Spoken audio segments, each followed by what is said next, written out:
পার্টির সঙ্গে কি বলবেন, কি বার্তা দিতে চাবেন? ধন্যবাদ। আপনারা বিভিন্ন চ্যানেল থেকে এসেছেন, আমি তো নাম দেখছি না, বলতে পারছি না। বিভিন্ন চ্যানেল থেকে এসেছেন, প্রথমে আপনাদেরকে জানাই আমার তরফ থেকে, আমার হাইলাকান্দি জেলা কংগ্রেসের পক্ষ থেকে অশেষ অশেষ ধন্যবাদ।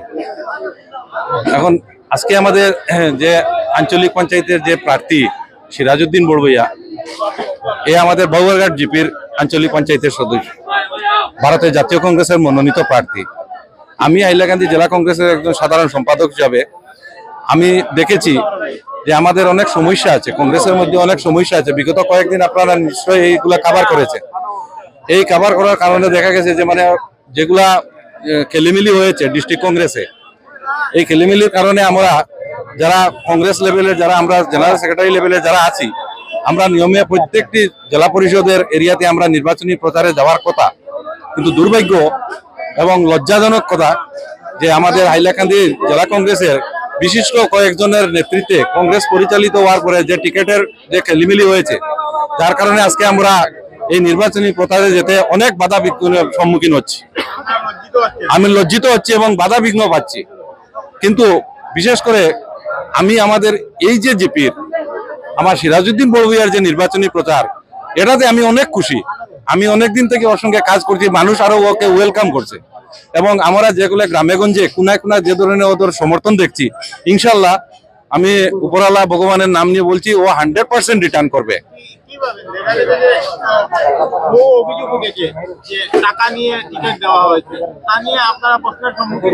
অনেক সম্মুখীন হয়েছে, তাই যাই কারণে আমরা এখন নীরবতা পালন করছি আর যাতে মানে আমরা এই নির্বাচনী প্রচারে বিভিন্ন জায়গায় যাচ্ছি না, যেমন জামিরা শাহবাদ বা রামচন্ডী মাইসানপুর, আমাদের যেটা আমরা জেলা পরিষদের কোনো নির্বাচনী প্রচারে যাচ্ছি না। আমরা ডিস্ট্রিক্ট কংগ্রেস থেকে কয়েকজন আমরা মানে নীরবতা পালন করছি। তবে গতকালকে আমাদের একটি অর্ডার এসেছে যে বর্তমানে যে প্রেসিডেন্ট ছিলেন, যার হাতে চিনিমিনি হয়েছে, উনি একজন প্রার্থী, এবং এপিসিসির তরফ থেকে রাতারাতি একজন অস্থায়ী প্রেসিডেন্ট দেওয়া হয়েছে। উনি প্রেস মিট করেছেন এবং আমাদের সঙ্গেও যোগাযোগ হবে কালকে।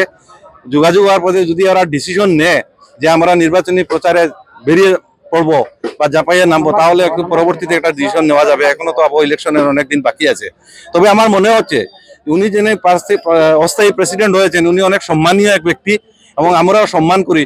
কিন্তু আমার যতটুকু ধারণা, মানে নির্বাচনী প্রচারে যাওয়াটা আমাদের মধ্যে বিশেষ করে মানে কয়েকটি জেলা পরিষদ আসনে আমাদের বিরাট সম্মুখীন হতে হবে আর কংগ্রেস নিয়ে। কিন্তু হাইলাকান্দির মানুষ কংগ্রেসমুখী ছিল, এত কষ্ট করে মানুষ মানে ফাইনাল এক ডিসিশনে ছিল যে কংগ্রেসে ভোট দিবে, কিন্তু ডিস্ট্রিক্ট কংগ্রেসের এই চিনিমিনির কারণে মানুষ টিকিট বিক্রি বা আরো অনেক কিছু আছে আর মানে যার কারণে মানুষ অতিষ্ঠ হয়ে গেছে।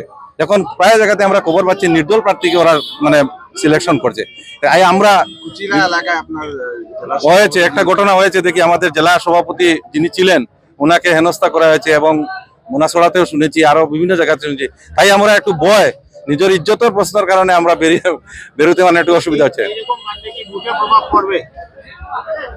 নিশ্চয় পড়বে, নিশ্চয় পড়বে, নিশ্চয় পড়বে। তবে জেলা পরিষদ লেভেলে পড়তে পারে, কিন্তু আমাদের এপি লেভেলে আশা করি মানে সবাই এর জন্য দায়ী যারা কংগ্রেসে যারা চিনিমিনি করেছেন বিশিষ্ট ব্যক্তি, সব নয়। কংগ্রেস তো দোষী নয়, কংগ্রেসের সারা কর্মী দোষী নয়, যে দুই একজনের নেতৃত্বে কংগ্রেস পরিচালিত হয়েছে এরাই দায়ী থাকবে, পদাধিকারীরা থাকবে।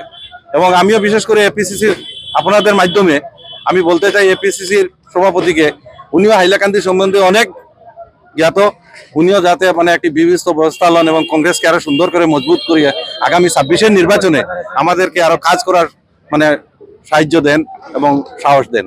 ধন্যবাদ।